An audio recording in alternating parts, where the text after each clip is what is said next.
Good evening, ladies and gentlemen. We're going to call to order the Water Pollution Control Authority meeting for Wednesday, July 15th, 2026. First order of business really is communications, the approval of the June 17th, 2026 minutes. Motion. We have a second for that motion? Any discussion on those minutes? A second. Ron has seconded the motion. All in favor? Okay, the minutes have carried. And under old business, our first item, actually, we have no items under old business. Moving on to new business, first item is to discuss dates and times for the fiscal year 2027 sewer tax rate hearing. Proposed rates to be discussed as part of the August 19th, 2026 regular meeting agenda, with final rates adopted before September 4th, 2026 to ensure timely billing. So I'd like to make a recommendation that the board modify this agenda item. We have a timeline associated with posting notice of the public hearing in the Fairfield Citizen. So for reasons to be able to provide that 10-day public notice period, we would be too late to have our deliberations on August 19th. We'd actually have to move our deliberations up to the week of August 10th. So I'm recommending the modified language to item 1 under new business be changed from August 19th to week of August 10th. And it would be via a special meeting. Very good. Do we need a motion and a vote on that? Make a motion to amend new business item 1 from proposed rates to be proposed and discussed as part of August 19th, 2026 to the week of August 10th as a special meeting. Do we have any discussion or a second for that? I'll second it. Very good. We have a second. All in favor? Great. Just have one discussion here. Do you have to amend the September 4th? Or are you okay No, with that? September 4th is accurate. Okay. Then we can move ahead to a vote. All in favor? Moving it to August 10th for a special meeting. Very good. That motion carries. Item number 2. I actually think you actually have to discuss the dates and times. So we're not complete, we just modified that agenda item. Dates and times. So we need to discuss dates and times that, So the week of August 10th, we have to pick a date that week. right, a date that week. Okay. All right. And then that's for the special meeting, and then I'll have to pick a date for the hearing.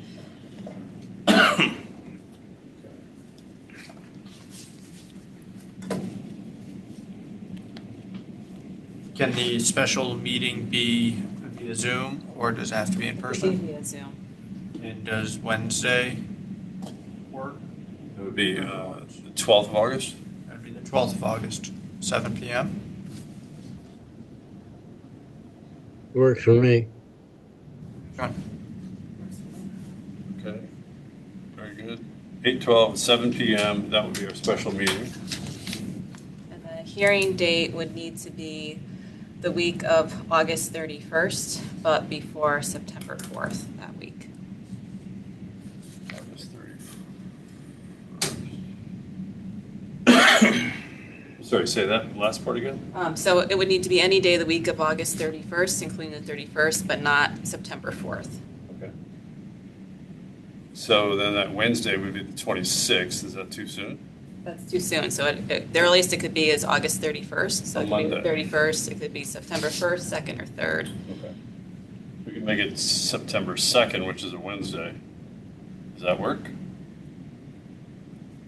When's Labor Day? It's the 7th. The 4th. It's the Oh, no, 7th. sorry. 2nd. 7th. Yeah. 7th. Yeah.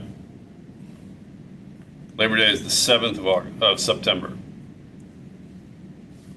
So we're gonna stick with the 2nd of August, 2nd of September. September? And that's a special meeting. That's the hearing, and That's the hearing. it could be via Zoom.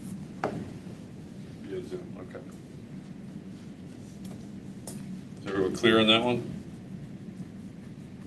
So we have to wrap that Yes. into a motion. Sorry, Ron? No, I'm just saying I'm okay with that. So we Okay, need to so- wrap that into a motion and approve that. So I propose a motion to make, to discuss discuss this, oh shit, sorry. Discuss the sewer rates, on the August 19th, we were talking, oh, sorry. 12th, August 12th, 12th at August 7. 12th at 7, 8 o'clock. And then the rate hearing would be September 2nd at 7 o'clock. Okay, do we have a second for that motion? Second. Second, okay. Christine, Okay, welcome. Christine. All in favor? Okay. That passes, thank you. All right. Okay, item 1 is done on new business. Moving to item 2. To hear, consider, and act on a modified sewer connection request for proposed residential development at 110 Woodrow Avenue. Make a note that the WPCA approved this applicant's initial connection request on May 17th, 2023, without expiry. Anyone here to address that? applicant? Yes. Good evening. My name is Kevin Klein. I'm with Cusides Engineering here on behalf of the owners at One Time Woodrow Avenue. As you said, it's a modification of a sewer connection for proposed development that was previously approved in 2023. New plans have been submitted for a revised building going from the approved 42 bedroom units to 20 total units, which would be 12 2-bedroom units and 8 1-bedroom units. The total new proposed flow from the site will be 3,090.24 gallons per day. The capacity in the Center Street sewer will be 37.3%. Capacity in the Woodrow Avenue sewer will be 21.2%. Both of those are well under 80% capacity, and there was a third-party review that reviewed and agreed with our calculations. So we ask for the updated sewer connection request to meet the most up-to-date plans. Thank you, Kevin. Any questions on what was just stated?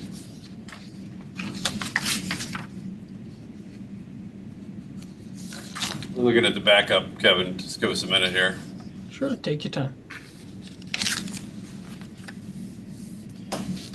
And I see these numbers that you provided here for the flow metering, that was done in what, 2023, you're saying? That was the 2023 numbers? Correct, yes. Okay. And that was, let's see, 10-inch gravity main on Pence Avenue at 21.2%, and 18-inch gravity main on Center Street at 31.6%. That's kind of the new flows that you were, or that's what you would be proposing, or that's what your calculations told you? We came up with, I believe, 37.3%, and the calculations done by the third-party reviewer came up with the 31.6. Okay. So both of them are well below the 80% threshold. Yes, and this is more of a question, I guess, for Michelle and John, is that on those, in the past 3 years, have you seen any major changes in those lines or increase or any issues? Bypasses. Yeah. We don't have a record of bypasses in those lines.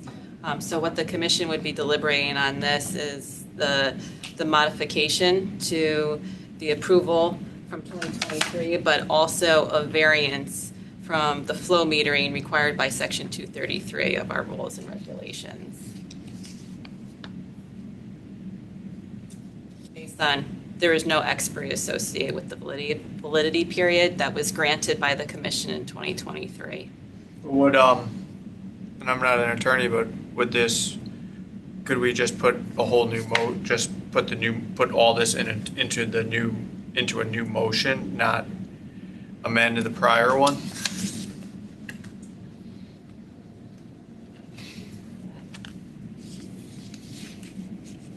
Because I'm just trying to get it, because when I look back through the notes there, this was just approved as Without an just expiration. without expiration, and it didn't really have our notes in here.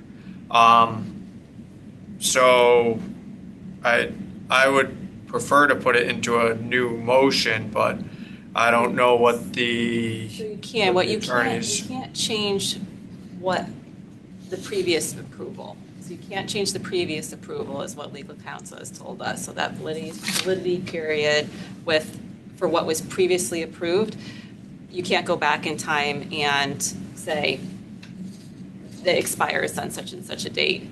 But you can make a new motion at this point in time. Does that make sense? Yeah, it makes sense, but then if I look at it that way, why do they even come here? They're decreasing their flow. It's a modification. Yeah, that's what. That's the reason. Yeah, so this is interesting. So I could amend the previous approval? We can't change the previous approval, but we can make a new motion and issue a new approval as of today's date. And we actually do have a validity period promulgated into our rules and regulations since 2025. Now we that could put an limits the expiration period. date You Well, could. that's why I want to have You it in just this can't amend language here. the previous. You can't change the But then- previous decision. But then there's, the thing that I get into is that they're still approved up to 7,000 gallons a day with no expiration date. Now they're coming to us and asking for a modification. We're going to put a number on it and an expiration time, but they could still go and build their 7,000 gallons per day with no expiration. So now we have two competing approvals. approvals. So I think you know, I think we got to Unless you cancel make- the old approval, or you know, I'm just trying to get it because it's a little bit of a predicament here because if this is what you're building, I'm assuming you came in and got approval before you went to P&Z. Now you modified your plan, and that's what you got approved through P&Z. And now you want to modify it through us. Is that correct? I believe everything was approved as 40 units, and now this is really what the owner wants to build, the 20 units So, So I think split up as the 12 and 8. but yeah, one consideration is in the motion, you could indicate that the decision made at tonight's meeting supersedes the 2023. we can do that. This application supersedes. But then is that Treat it as a new And application. that, it's Yeah. it's a new application. That was the flow metering current enough. I'm personally, you know, maybe discuss that first, but I'm personally fine with the flow meter because it's so low well below and such low thresholds. Right. It's just I'm more kind of caught up on we approve something with no expiration date and no language in there for them to pay fixed I&I. So now they're coming to us, and I'd like to amend it.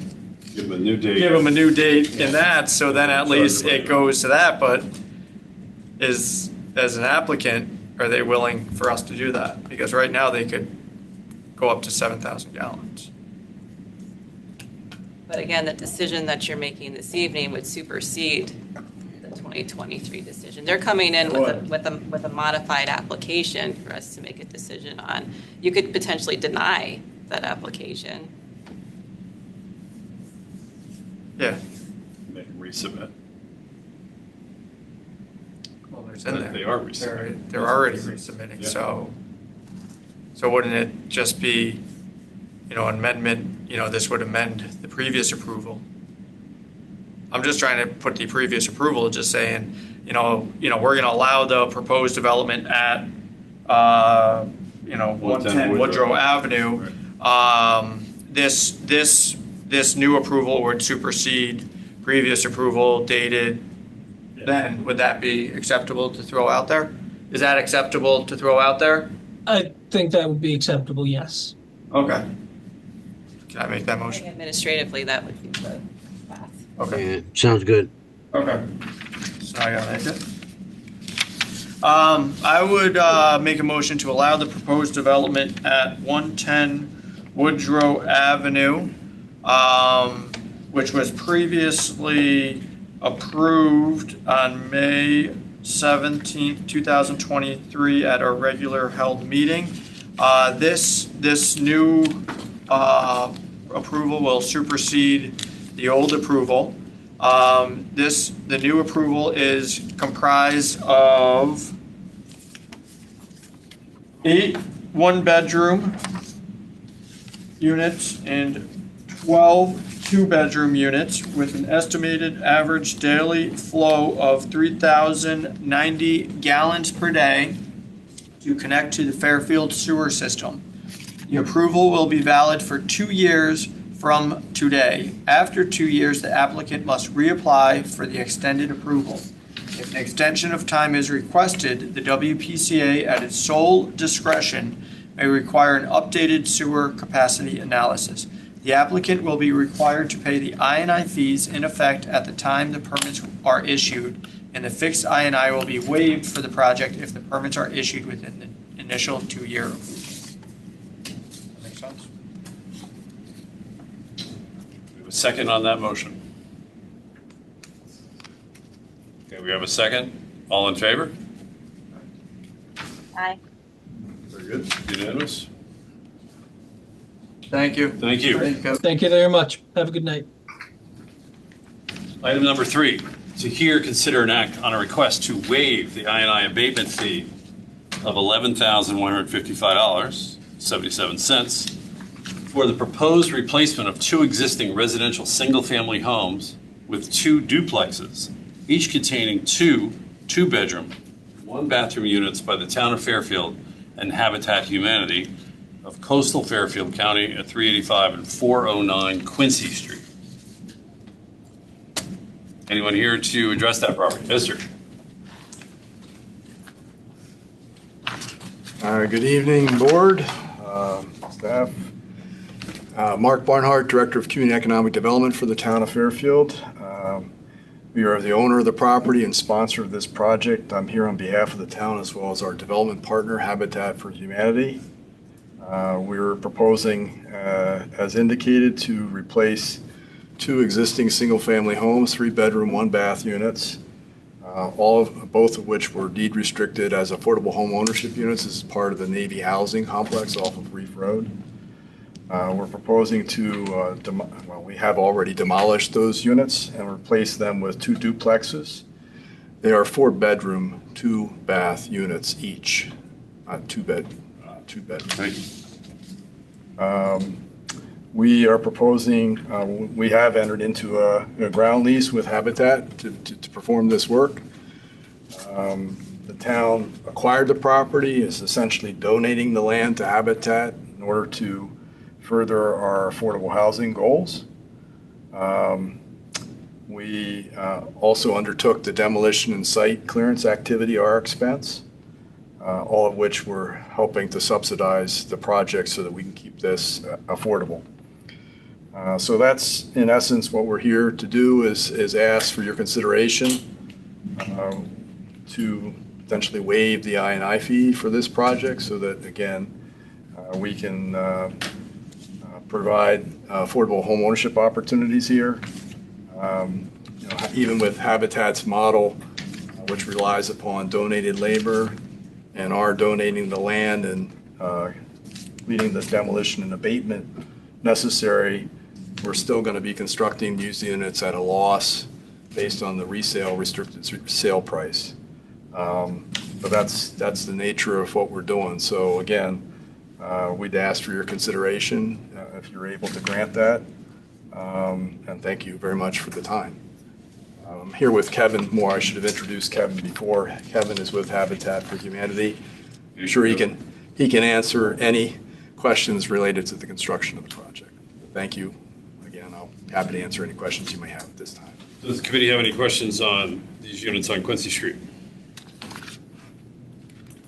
Are there any questions regarding the amount of the fee that we're being asked to waive? No questions. Do we have a motion that we can entertain? I'll throw a motion out there to waive the I&I abatement fee for the proposed development at 385 and 409 Quincy Street. That I&I abatement fee would have been $11,155.77. Second that. All in favor? Can I Aye. Nope, we might have a we have discussion. discussion? Sure, I want to throw the motion out, but sure.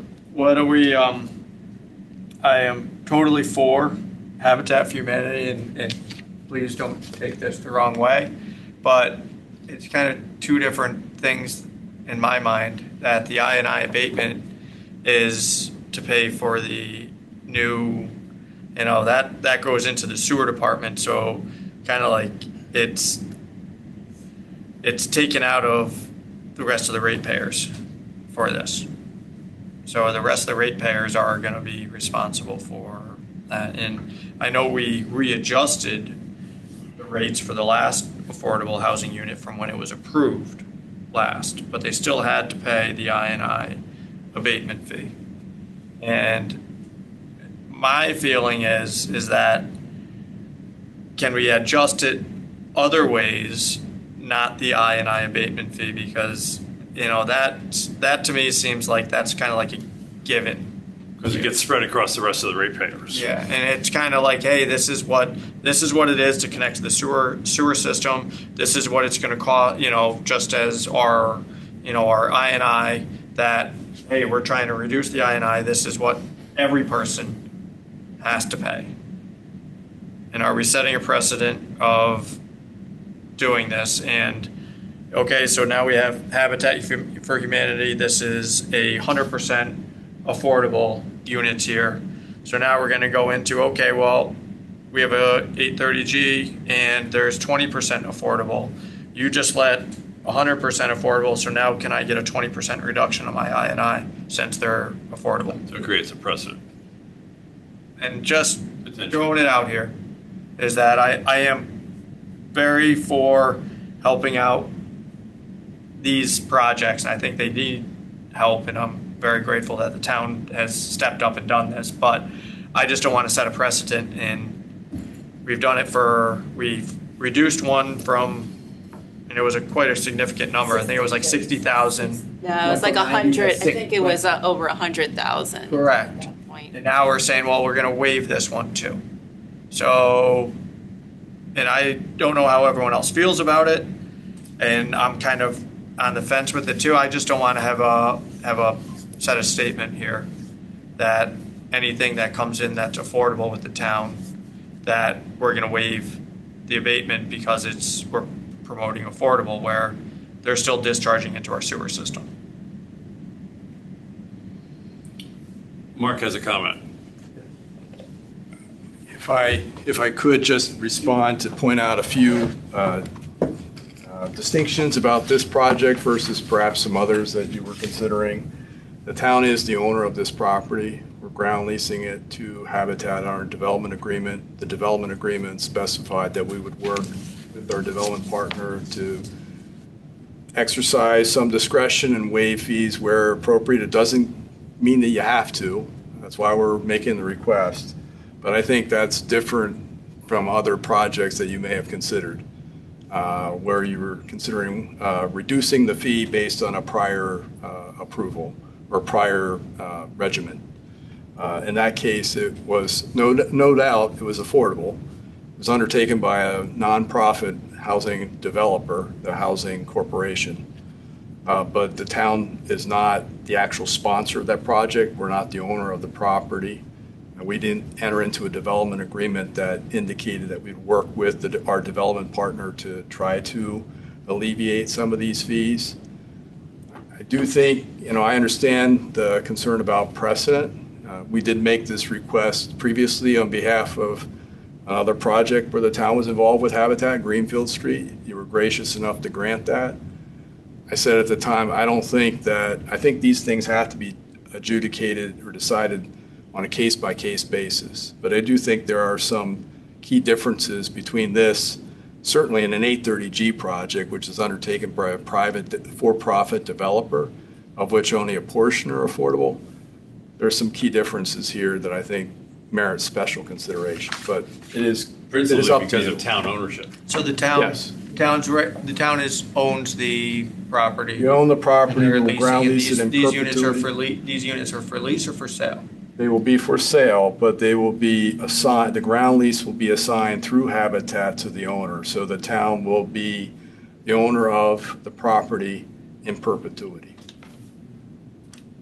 And they're still paying They will their pay- sewer rates and. They'll pay sewer rates and they'll also pay their share of property taxes, albeit on a reduced basis based on the restricted sale price. And when you calculated your I&I fees, did you put in the existing homes that were in there and take that out? I didn't calculate that, but I did, Calculated I think the I&I department fee. did, yes. Did they take out the existing homes that were there? So yeah, that would be the adjusted numbers.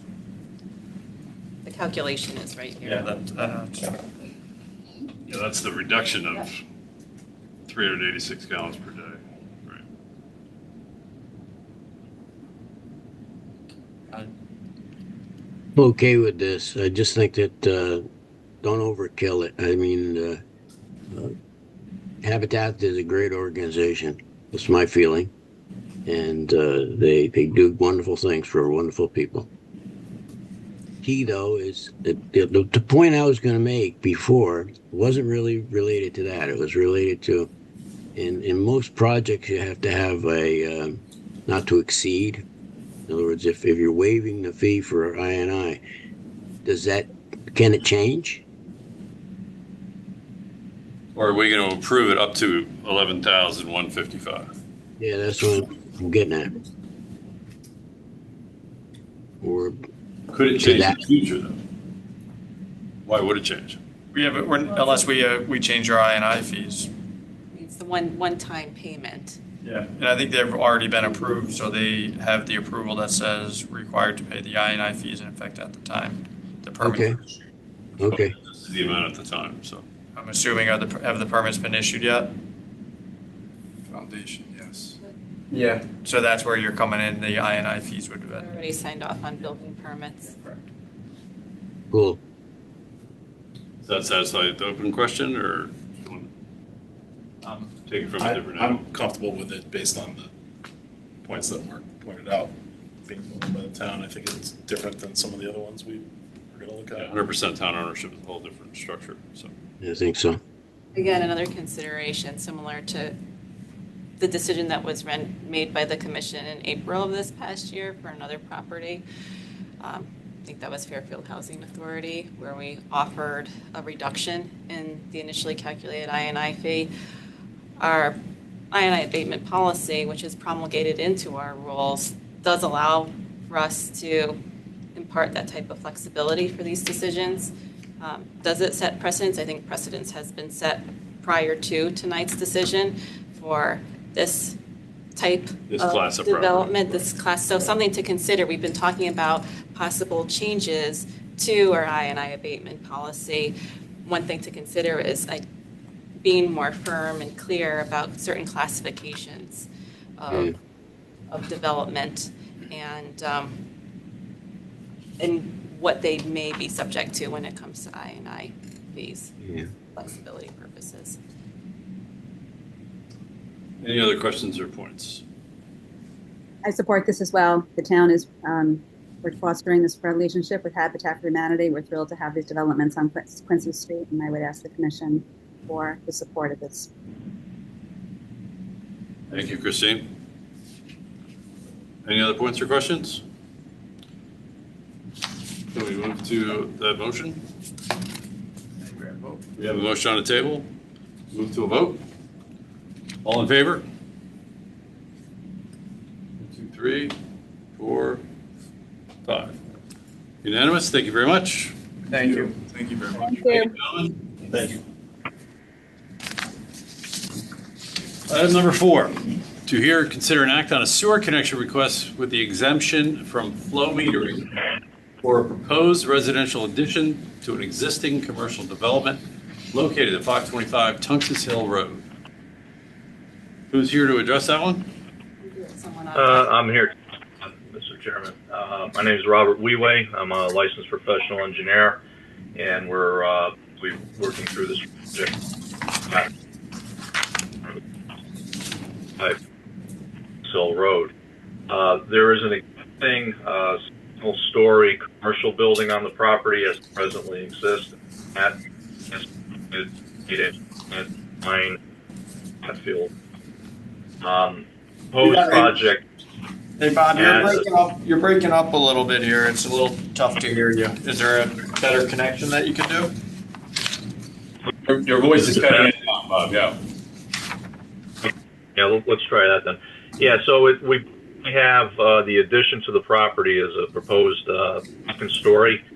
That will be a residential use. We're proposing the 2. Approval was received from Planning and Zoning for the project last month. Start the process with the PCA back in May, and our analysis of the existing and predicted I believe that we've criteria for requesting the waiver for the flow monitoring, and third party is also on review of the calculations and has pretty much arrived at that same conclusion. So we're basically asking the commission to waive the flow monitoring.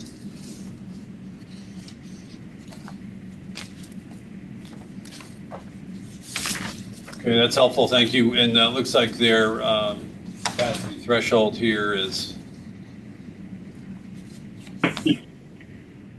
35%? Not, yeah. So basically, you've got 2 threshold requirements. Is one is going to be less than 1%, and based upon the flow rates for the pipe, we're at 0.1%, and then the second requirement is 50% of the full flow. And when we take a look at that, our proposed is going to be at 0.043%. So that is well the 50% threshold. So I think on both of the criteria are significant of those. And this year, the flow was reviewed by Wright Pierce. Yeah. And There's also considered the flow against the flow monitoring requirements in section 233 of our rules, when we do speak of exceptions from flow metering. and this is what the on thresholds are. Tungus Hill, so it all goes down to the main, is there any concerns on the downflow side? There aren't, and these numbers, these capacity numbers, do qualify outright for the exemption under our rules and regs, under the thresholds that are identified. This goes to Old Stratfield Road, I guess. I believe.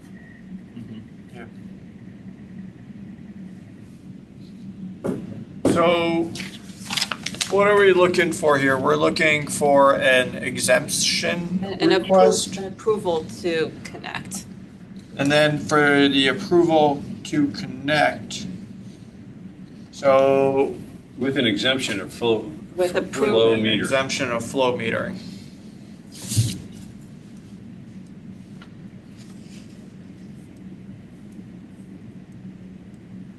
Yeah, so under the proposed plan, we would be making use of the existing lateral that already exists to the 8-inch line on Old Stratfield.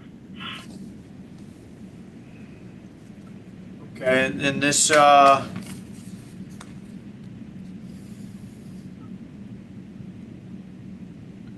so you're adding a second story with 2 single-family, 2-bedroom units to the existing single-story commercial building on site.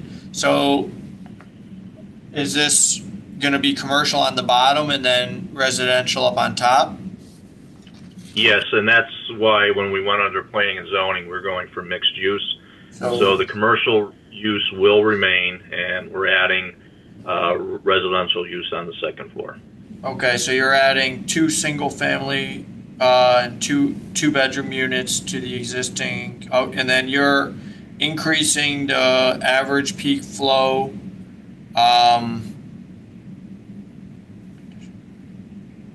It's the second-story addition are 380. So can you? I'm just reading this letter here from Wright Pierce. It says the projected increase to the average and peak day flows from the second-story addition are 386 and 1,544 gallons per day, respectively. Why do we have 2 numbers there? I'm a little confused on that. Well, because the first one, the 386, all right, that's the base flow rate that's utilized through your formula. So what your formula says is that you've got for a 2-bedroom apartment or condo that you have 2.61 persons per each unit. And then when you take an average flow per person per day rate at 74 gallons per day, and you multiply that by 2 units, that comes up with an average daily flow of 386 gallons per day for the two apartments.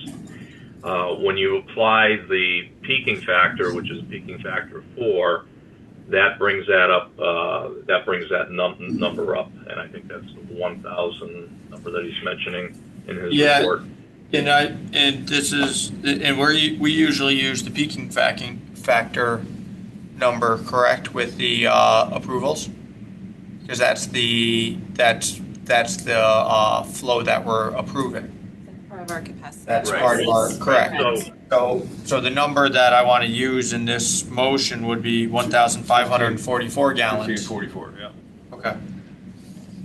Okay. well, no, I think that number is going to need to be higher, because if you're looking at applying the peaking factor, you need to include the commercial use also.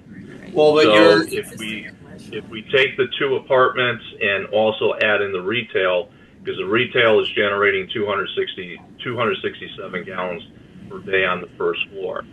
So that gives us a total daily flow of 653.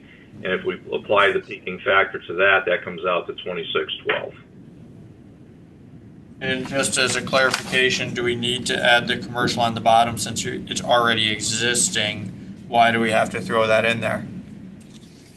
All you're doing is adding more, and I So don't our I&I fee is going to be based on the addition. on the addition. Only. I don't think you want to put because you're already existing. Unless you're on that. changing the makeup of what the commercial is. It would increase your I&I. That would increase your I&I if we throw that in there, Okay. because you're already. As long as the existing commercial is covered in the approval, then I think that's fine. Okay, I will make it. Word the We'll motion that word way. it. So just listen closely. I make a motion to allow the proposed development at 525 Tungus Hill Road. And I would like to note that this is an existing commercial building which is getting an additional second floor added to it that will consist of 2 single-family, 2-bedroom units there. And the existing commercial on the bottom is going to stay the same. This new addition on the building will be comprised of 2 single-family, 2-bedroom units, and with an average daily flow of 1,544 gallons per day to connect with an additional 1,544 gallons per day to connect to the Fairfield sewer system. This approval will be valid for 2 years from today. After 2 years, the applicant must reapply for the extended approval. If an extension of time is requested, the WPCA, at its sole discretion, may require an updated sewer capacity analysis. The applicant will be required to pay the I&I fee in effect the time the permits are issued, and the fixed I&I will be waived for the project if the permits are issued within the 2-year approval. Does that seem to make sense? Everyone? I'm just trying to get that it's an additional. Captures the change and it identifies that there's already an existing discharge that is not expected to change. And so we are not making any decisions over what's current. Correct. This is just going to the top floor of your new mixed-use building. We have a motion on the table. Any discussion? Oh, I gotta put in in this approval, they are exempted from flow metering. There you go. Very good. All right, any discussion on this motion? Are we ready for a vote? Second. We need a second, yes. Ron seconds, you second? Ron seconds. Okay, all in favor? Aye. Unanimous, thank you very much. Thank you very much. Thank you. Thank you, Robert. Thanks.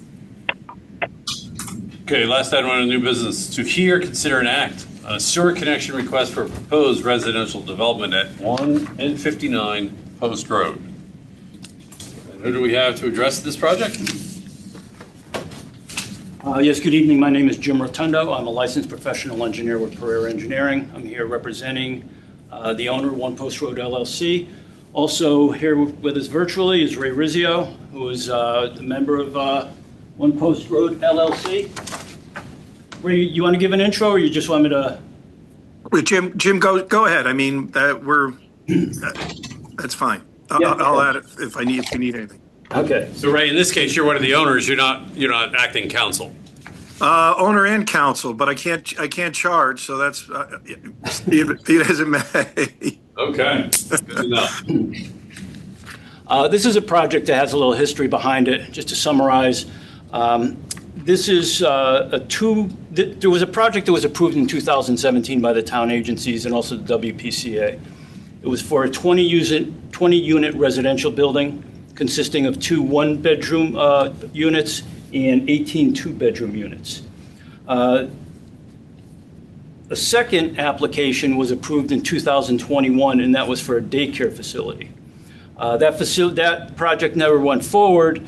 Now the owner is moving forward with the 20-unit residential building. We did do updated flow metering with this project. Flow metering was performed on Riverside Drive. Based on the updated data in our updated capacity analysis, the existing peak flow in the 36-inch line in Riverside Drive was 6.1 million gallons per day. This includes, there's an existing building on this property, so that includes the flows from this existing building. This is connected to the sewer and manhole in the post road in this location. The proposed peak flow from the new residential building with the 20 units is 22,800 gallons per day. This results in a net increase in 36-inch pipe in Riverside Drive to 70.9% capacity. It was previously running at 70.6 capacity in its existing condition. The sewer runs through the property. There's also a 10-foot sanitary easement associated with that. We are proposing to tie into a manhole that is centralized in the existing parking area here. This existing sewer and the easement does run under a portion of the building. Now, this building is a pedestal building, so the first floor is surface parking, and then the floors will be built above that. The structural members here have been designed so that this building spans the easement. There are no structures located within the easement. There's also a second manhole located in the southerly corner of the site. Both of these manholes will have unobstructed access to them to provide inspection and any maintenance work on them. This will also, the locations of these for future maintenance or repair, given that they're unobstructed, it will give the opportunity, should any repairs ever need to be made within that section, they'll be open for trenchless type repair methods, as well as any bypass pumping that may be required. With that, Ray, do you have anything to add, or I'd be happy to answer any questions from the commission? Yes, I'd like to, yeah, I can add, one of the things that I did mention, Michelle brought up to us, is that, as I heard earlier in one of your applications, we've abandoned and formally withdrawn the approval for the daycare. So that you don't have to worry about having two approvals sitting out there at the same site. And also that we've paid all of our permit fees, I&I fees already in advance as the building's well under construction. Something for the commission to note was that this specific layout was approved by this commission in 2017, and it did not have an expiration date associated with that decision. I don't know what the specific deliberations were at that time between then and 2021 when it comes to the potential issue with our easement, our infrastructure, and the proposed building or the building that's being constructed. The sewer department's records, when I look back, do show that there were some discussions with this commission in 2019 about this easement, and the applicant could probably add on to this, that there were those discussions, that the town had committed to providing information in regards to its East Trunk Line replacement project and how that may or may not have affected this. This yeah, I'll be happy to talk about that. We've had a couple meetings. One of the first meetings about, originally the town was going to basically move the easement all the way to the north. Let's call it the west side of our property, all the way to the west side of our property. And there was a discussion at what would happen if our building was built over. Would they have to, not the building, but the parking would be over on a building on a pedestal over a portion of this pipe.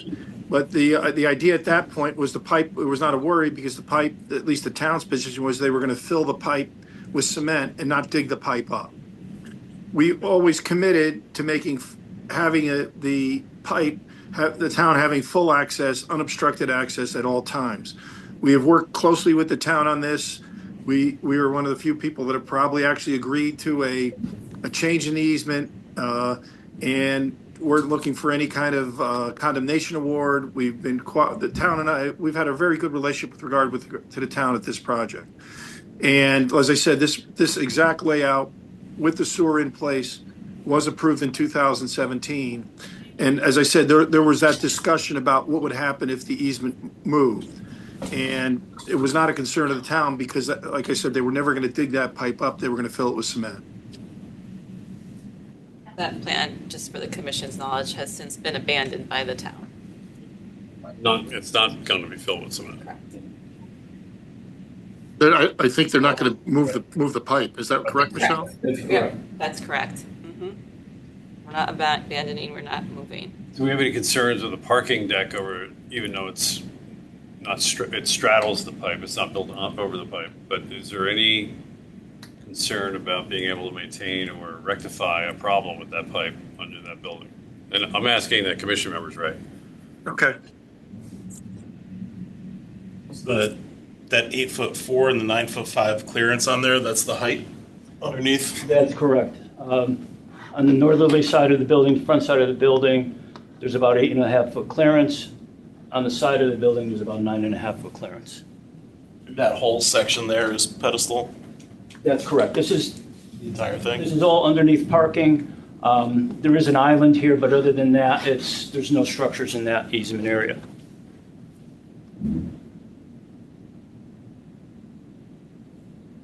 And they have a current approval from 2017 with this design?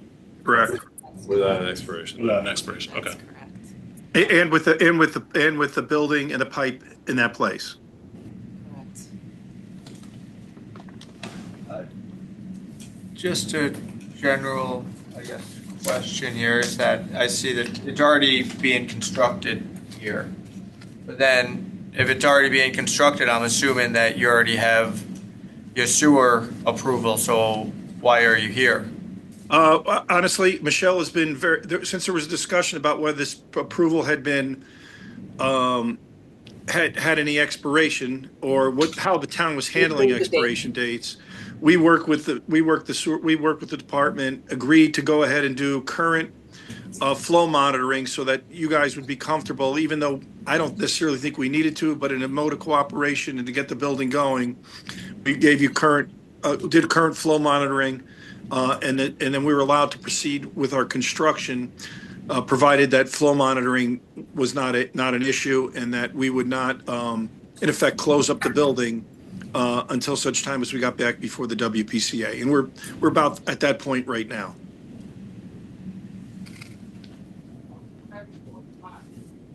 Yeah, it's just a little awkward position that we're in, just saying that because you're coming back to ask for new stuff, and in reality, and you're just doing it out of the, I appreciate you coming out here, but it's like I'm looking to saying, well, if we're gonna go underneath there, can we get a wider easement because it's a 10-foot easement? Can we get a wider easement? I know that we've previously worked with a developer there on when they were building over one of our sewer lines here. And I think yours may be a little different since we could still gain access to it.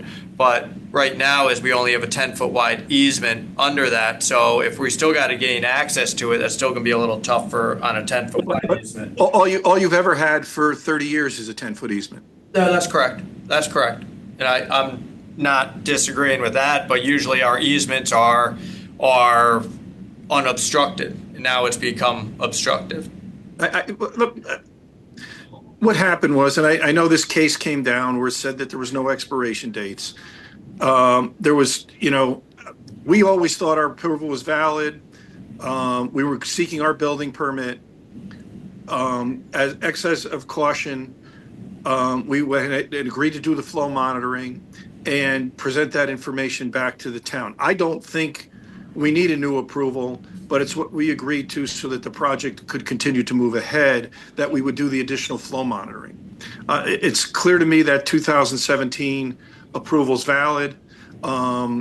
We just under tight time frames to deliver a building, and we knew that we were not going to have an issue with capacity.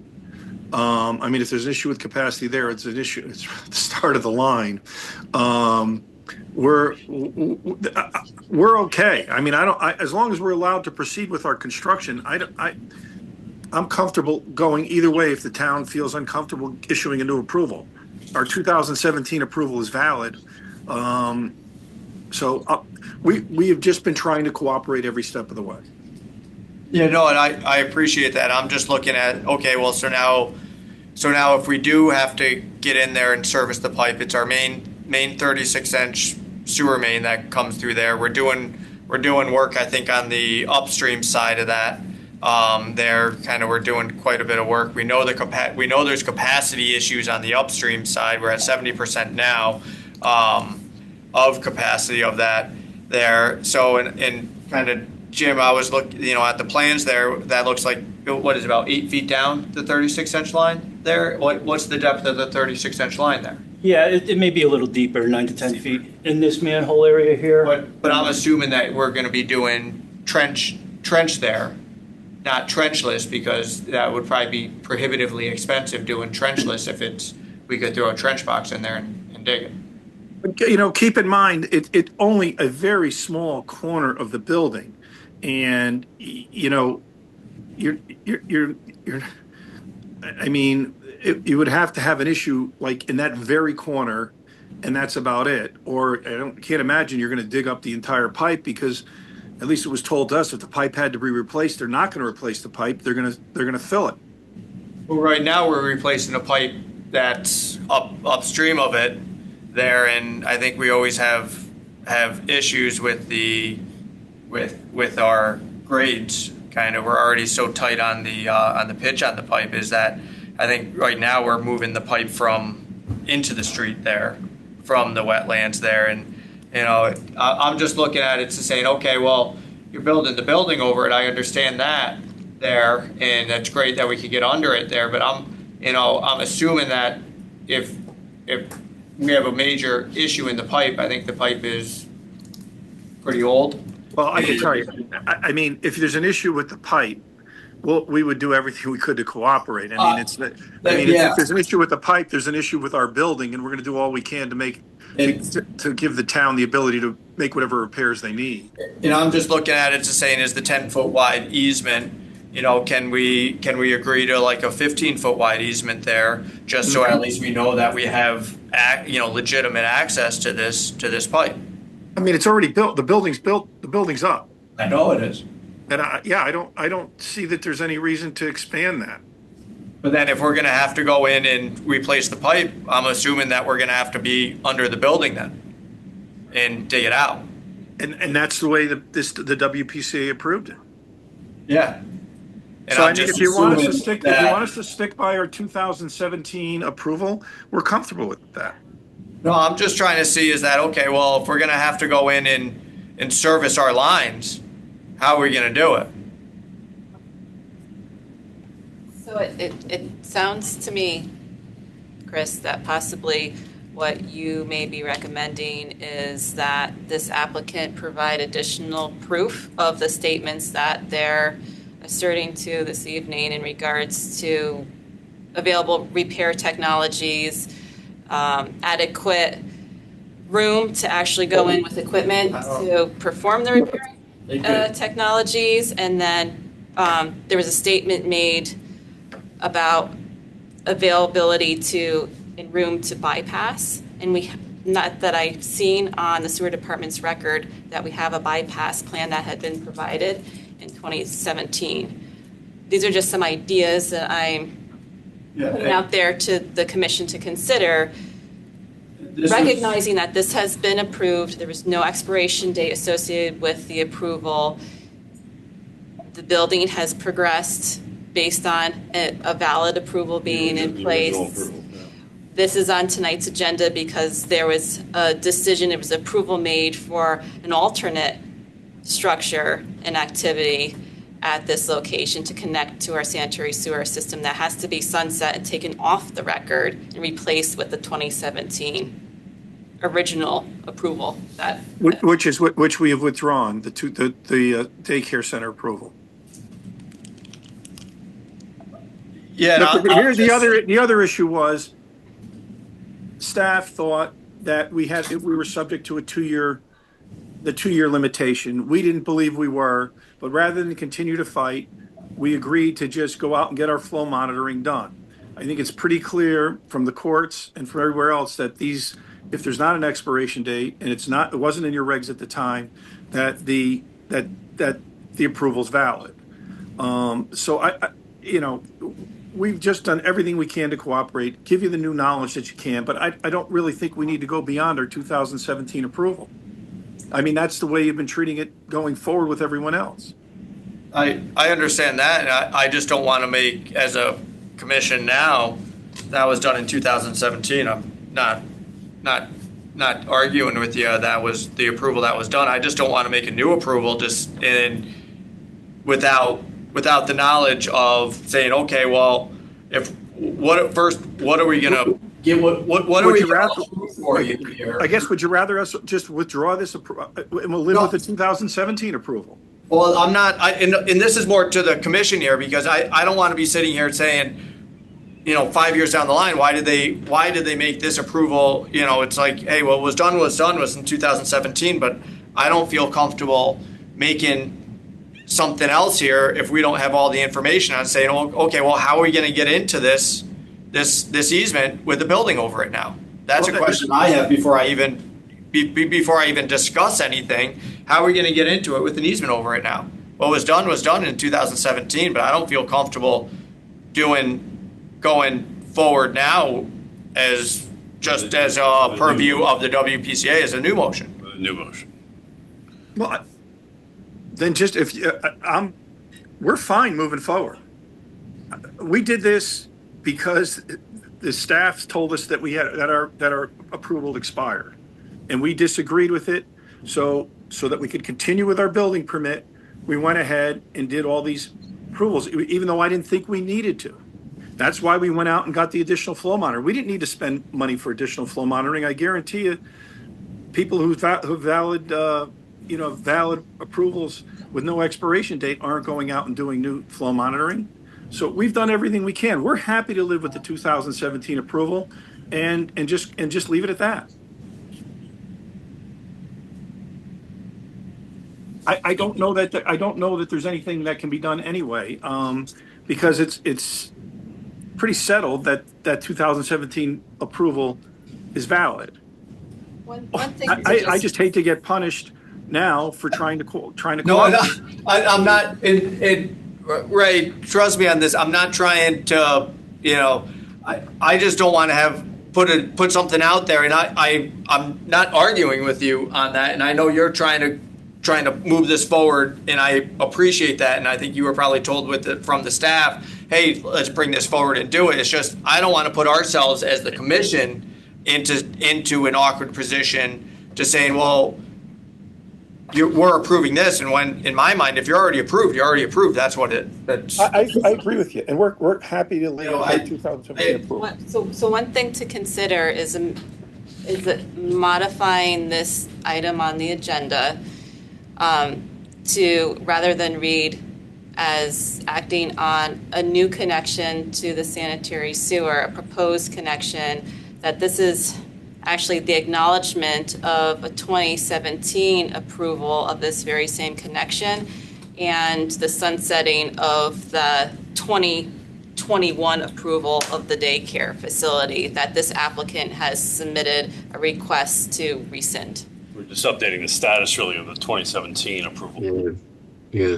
And it is based on best professional judgment to remonitor the flow, since it's been nearly a decade since the prior flow metering data was provided to. Michelle, I'm sorry, didn't interrupt. Go ahead, finish your thought. Go ahead, Ron. I've seen a few of these where there's easements, and over the years that I've been working with WPCA, if we approved it in the 17th, okay. And part of our procedure for making motions here says, because we have like this guy over off of North Benson that the family got together, and they haven't built anything over there yet, or they've got one house up, I guess. I think that once you approve it and you say, okay, well, I got it, I think the only thing's necessary is if we really wanted to say this, is that the flow, we normally say if it's out beyond 2 years, you got to do another flow, okay, to make sure that things haven't changed on the outside here as far as other applications that got, or already started moving or whatever. But I think that we're overkilling here. Can we modify the 2017 approval just to add in the new flow data? Yeah, that's what I'm thinking. Where is the 2017 approval? What were they approved for? They were approved for exactly what they're seeking tonight. It's the exact same building, exact same Apartment location. units, 2 1-bedrooms, 18 2-bedrooms. You have the minutes here, Michelle? We did a flow analysis of it, right? We did one in 17, and we did one again this year. Then it's an overkill to me. Do we even need to add in the new flow meter again? Yeah, if we just if they do a flow analysis, that to me is just the end of. Or is it?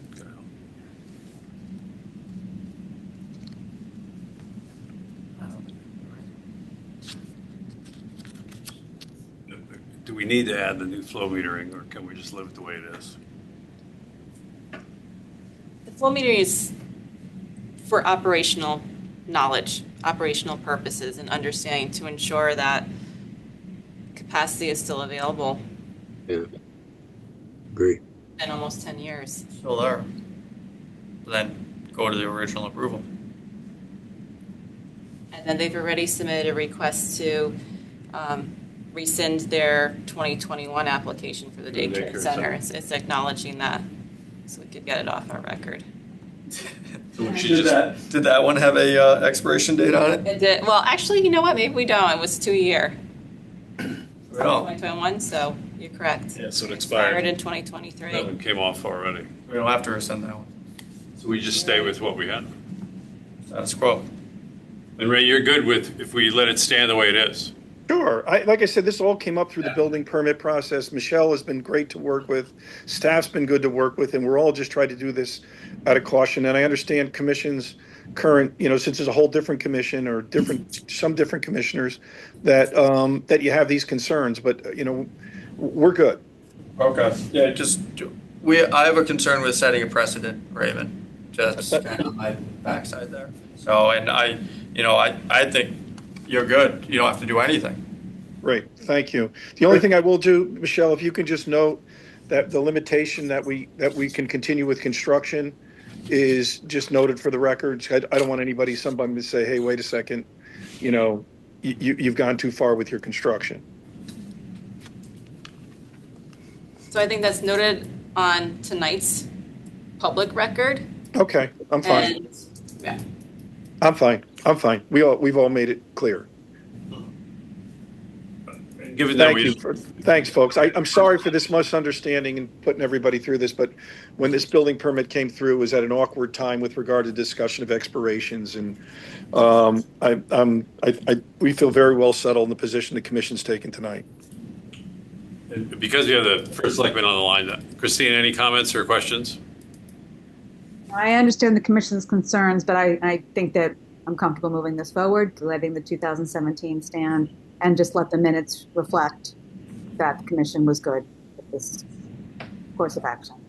Fair enough, thank you. Thank you. So we have no motion to act on, and we want to thank you guys for coming and explaining your position and answering our questions. Ray, thank you. Thanks again for your time, folks. Michelle, thanks for your help throughout the course. All righty, bye-bye. Good. Thank you. How you doing, Chris? Thank you, sir. Thanks. Have a good night, everybody. Okay. Moving on to number 5, section 5 of the agenda. This will be operational status updates. Number 1, the monthly bypass report and compliance update. Done.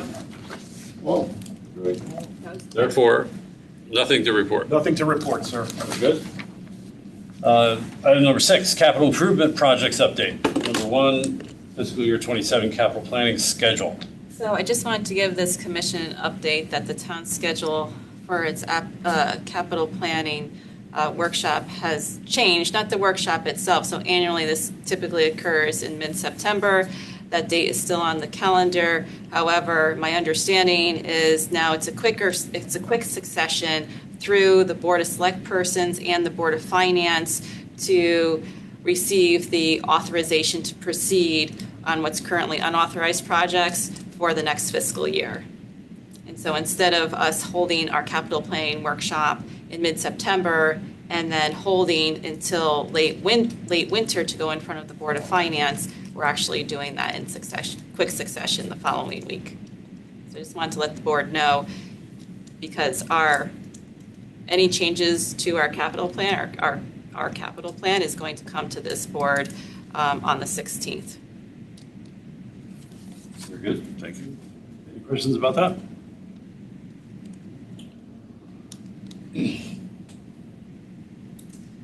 I'll move on to the Center Street Pump Station enforcement. Actually, let's hand it over to Please. John to give an update as to, we've made some operational improvements that impact what the As capital project of is. this afternoon, one new pump has been installed. It is hooked up electrically. It is plumbed. It can be used in an emergency. They're going to grout underneath it tomorrow. We are going to hook up the protection devices for the pump tomorrow. And by Friday afternoon, it will be operational. And then the contractor will be back on Monday to do the other pump. So by this time next week, 2 brand new pumps, and we should be covered for a while. There hasn't been any movement on force main repair or rehab. Christine, did you have a question about that one? No? Okay. So the replacement of the pumps is a critical part to addressing the needs of this pump station. And we had identified quite a few months ago now that we need to do something in the interim until we're able to put this project out to bid in a formal way and fully flood-proof the pump station, rehabilitate the force main. We replaced the pumps. We were able to do that through our operational budget. Good news. Thank you. Yeah, I think it's good news. This is a section for public comment. Do we have anyone that would like to make a comment on the line?